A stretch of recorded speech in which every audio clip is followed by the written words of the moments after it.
Are you ready to hear the word? Are you ready to hear the word today? Amen? The word of life. Amen? I'm ready to hear the word of life today. Hallelujah. We're going to welcome our brother Evangelist Cleo Thompson to come now and to bring the word of life.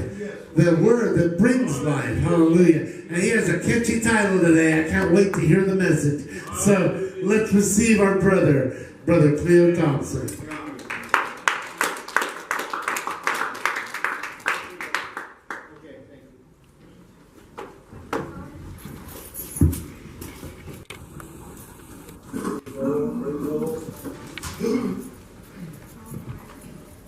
I'm going to start out a little bit different today.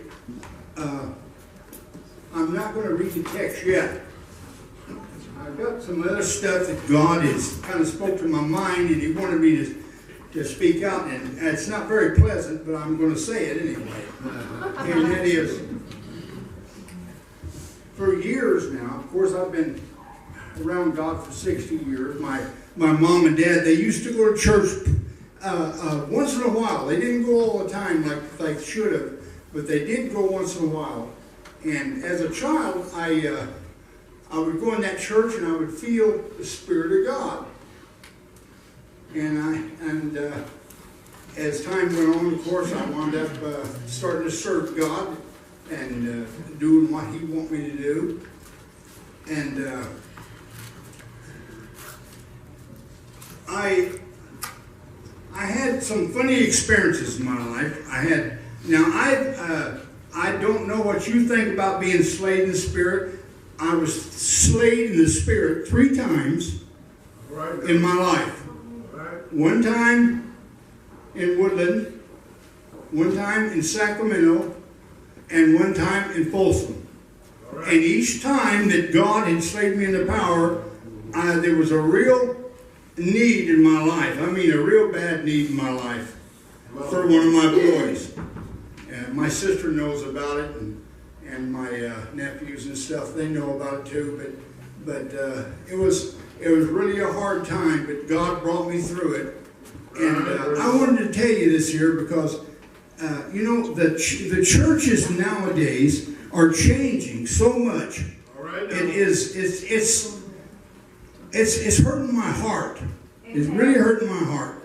I watched a TV program the other day, and they had a bunch of young ladies up on the stand, and they was singing, which, getting up and praising God in song is one of the greatest things you can do. The book of Psalms is all Psalms, and it's the largest book in the Bible. But these girls got up and they sang, what the music they sang was the top 5 songs that's out right now. They had nothing, and I mean absolutely nothing to do with God. All I was doing was, and then the thing that got me is, as I was standing there watching, I seen these people standing up, clapping, and dancing. And I'm talking about a church that's got 500 people in it. They must have had 500 people, because they scanned the church. Must have had 500 people. Then I watched another man, and I wanted to mention this to you. I watched another man, and this man here, he came up and he took the mic, like I got it now. They handed him the mic, and he started clacking like a chicken. He actually started clacking like a chicken. I couldn't believe it. I couldn't believe it. This is what's happening to the church today. This is what's happening to the church today. Pastor, would you stand up, please? Brother John, would you stand up? People, I want you to tell you something. These are 2 of the last dinosaurs that there is in church anymore. I mean, there got to be a few more, but these guys right here, when they're gone, I just don't know how this church is going to be unless God has come back and got us. These 2 men right here, I'll tell you one thing. Everybody in this church should get a hold of their coattails, and when they walk, you hang on. Brother, if you get a hold of their coattails and you hang on, you're going to make it.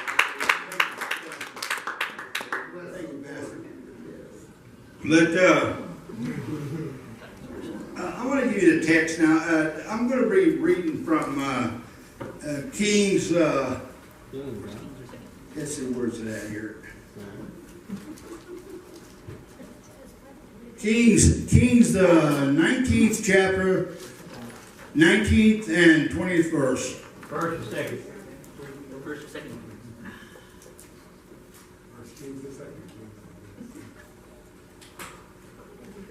So he departed hence and found Elijah, the son of Shepha, who was plowing with his 12 oxen of men before him. And he with the 12 and Elijah passed by him and cast his mantle upon him.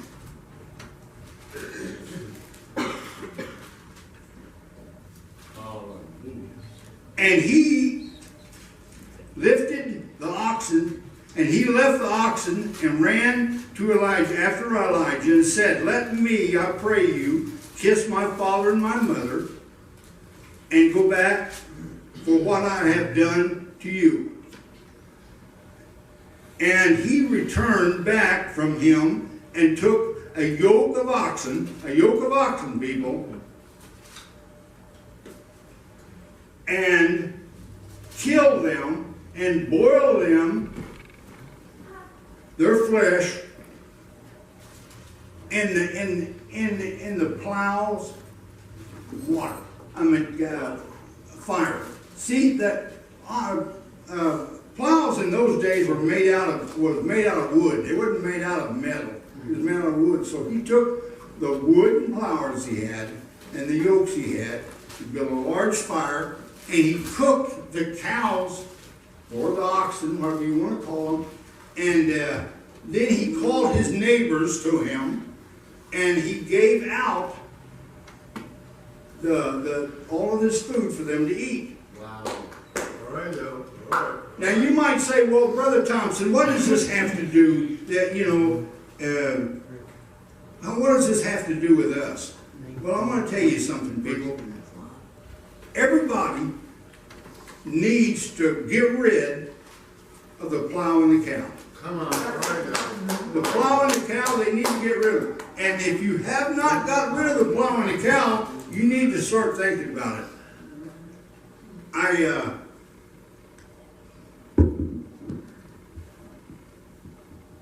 I was reading this here about Elijah, and it says that at one time he was walking down a road. Now this is the kind of man he was. He was walking down a road, and some children kept giving him a bad time. Right now. And you know what he done? He turned a she bear on him. A she bear. He said, "Six the barrel." And I'm going to tell you something. You better watch what you say to your pastor, because he don't have a bear, but he's got other things. So you want to be careful what you do there. But he did, and Elijah, the type of man he was, is he loved God a lot. And he would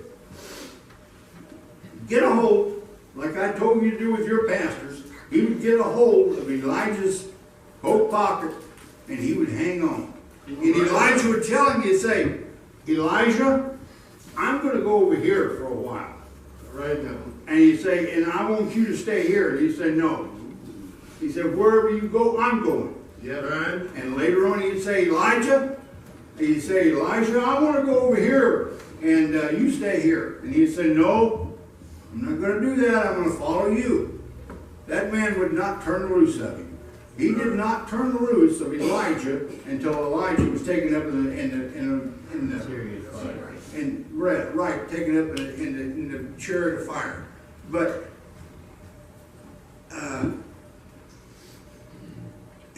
Elijah, he was determined to do the very best there was for God. And he told Elijah, he said, "Elijah," he said, "I would like to have twice the blessings you have." Oh, Now, you know, I'll say that now. Lord, Pastor, I'd like to have twice the blessing. Amen. All right. Yeah. Praise God. But, you know, there. Now, I'm going to go a little bit different here now. In about 1,500 years there, Israel was God's people. Of course, they was God's people and they was serving God. All right. But they had one problem. They always, sooner or later, you can read in the Bible, they would turn and go back to the plow and the cow. Right now. They'd come back to God, and then they'd go back to the plow and the cow. At one point in their life, when they went into bondage, one point that they did was they got down so much in their hearts and souls, rejecting Christ, that they wound up living in caves, going out picking up sticks to make money for eating. They wound up worshiping other gods and actually taking their own children and sacrificing them. And the worst thing of all that they actually did is they actually ate their children. Now, I'm not saying all of them did it, because all of them didn't do it, but a lot of them did. And you know that the children of God, you know, I love them. All the Jews, I love every one of them, because God tells me to, but I love them anyway. There's not a man I don't love, a race I don't love, but I love them dearly. And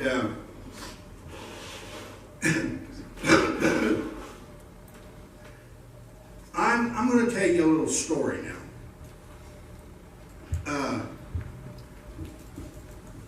Young man in Oklahoma. He's out plowing the field. This is the father. The father, he was out plowing the field. And he had plowing away, and his son come out of the house, come out and said, "Dad, Mom's got lunch ready." Okay? Mom's got lunch ready. So the father, he says, "Oh." He said, "Okay." He said, "You know, I think you're old enough now that you might be able to plow."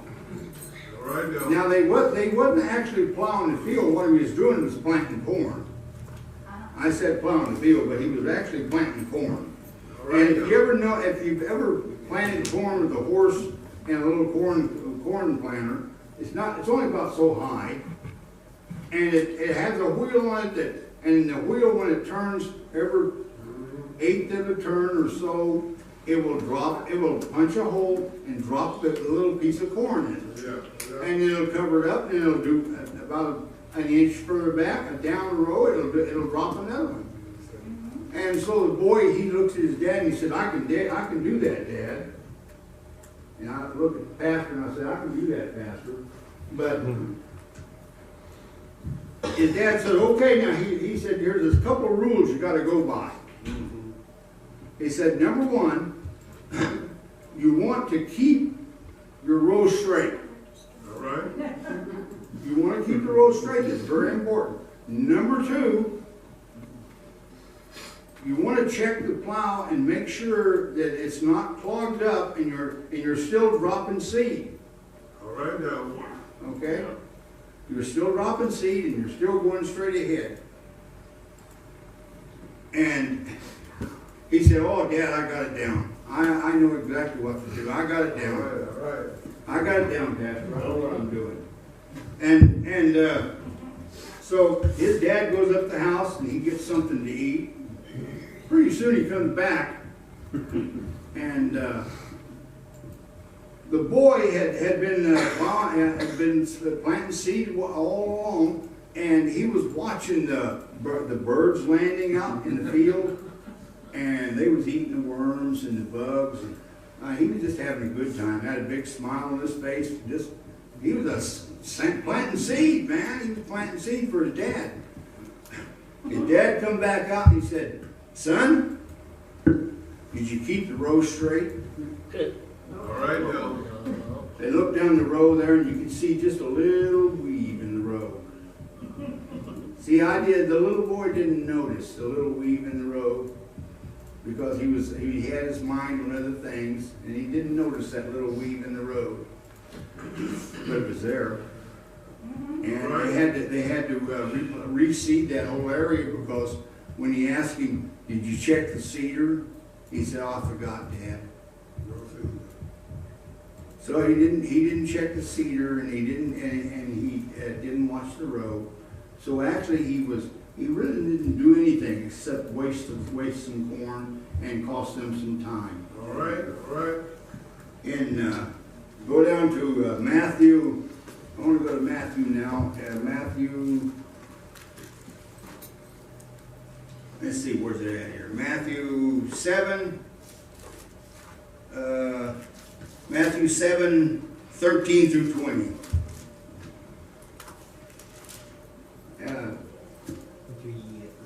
Enter ye in at the gate, the straight gate. For wide is the gate that bounds in the way that leads to destruction, and many there be which go in there.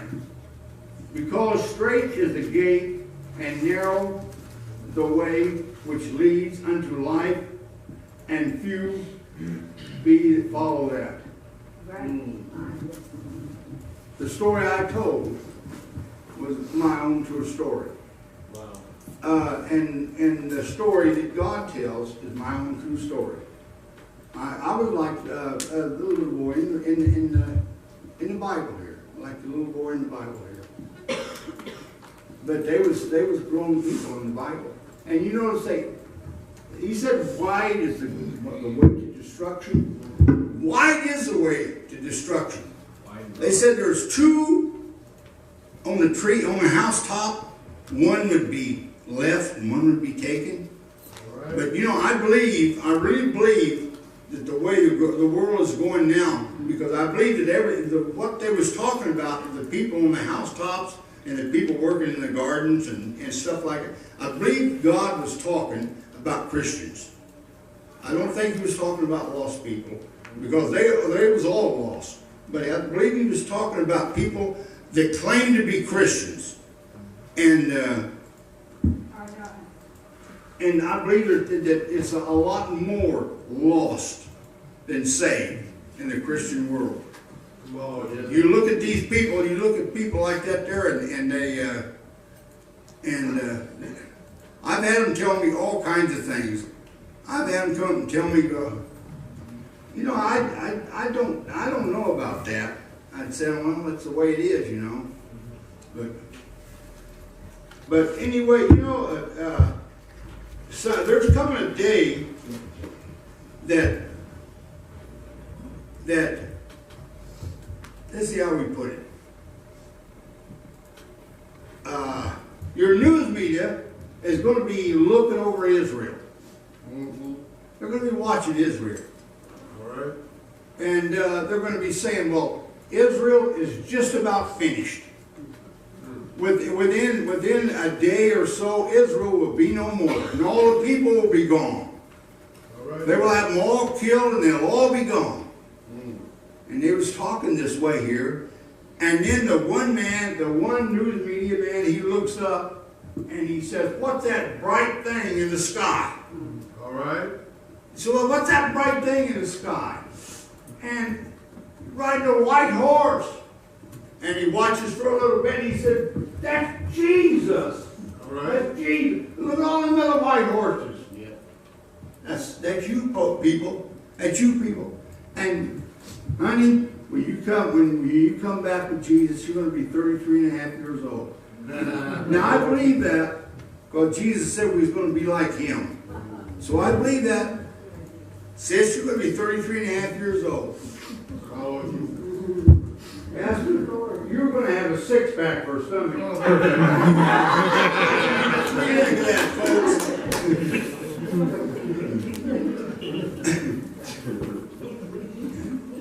Okay, we're going to go down to, let's see, John. Now I'm going to go over here to John. I got something over here in John I'm going to talk about a little bit. Just a little bit.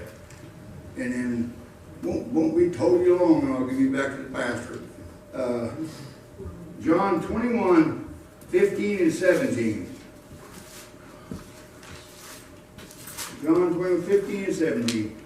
Okay, it starts one little bit on this page here. It says, so when they had dined, Jesus said, Simon Peter, son of Jonah, do you love me more than these? Do you hear that, people? Jesus is asking Peter, Peter, do you love me more than you do these people? And he said it again.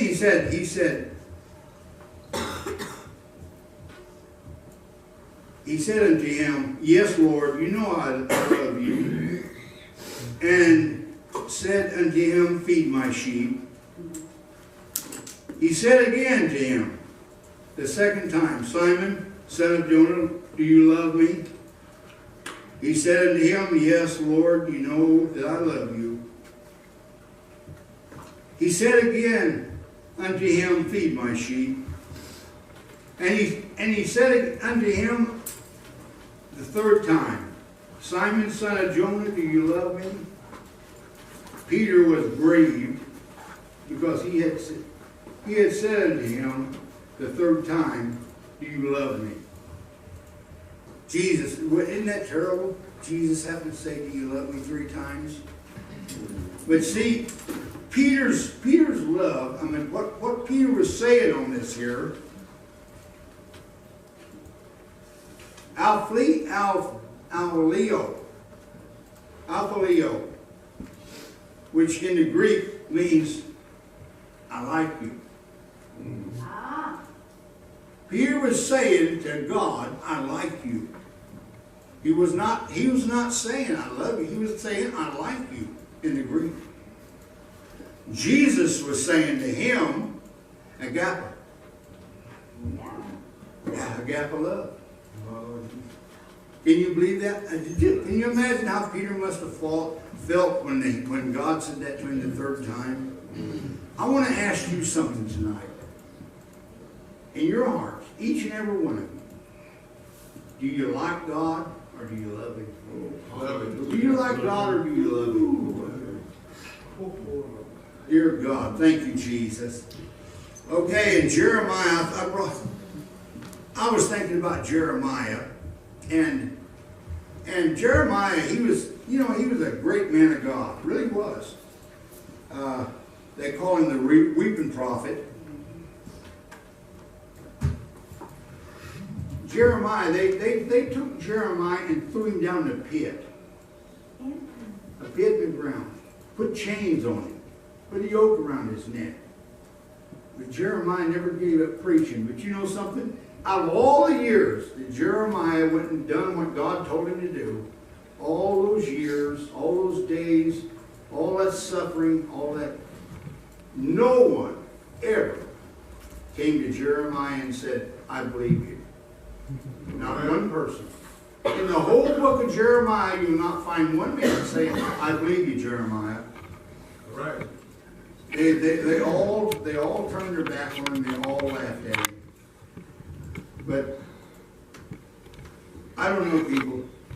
I just know this here much. I know that we need a gap of love for God. We need to, when we talk about God, we need to have that gap of love, and we don't need to have that I like you, like Peter had. I'm sure and I know in my heart Peter went and turned around and made things right, but we need, in our own hearts, we need to do what we can for God.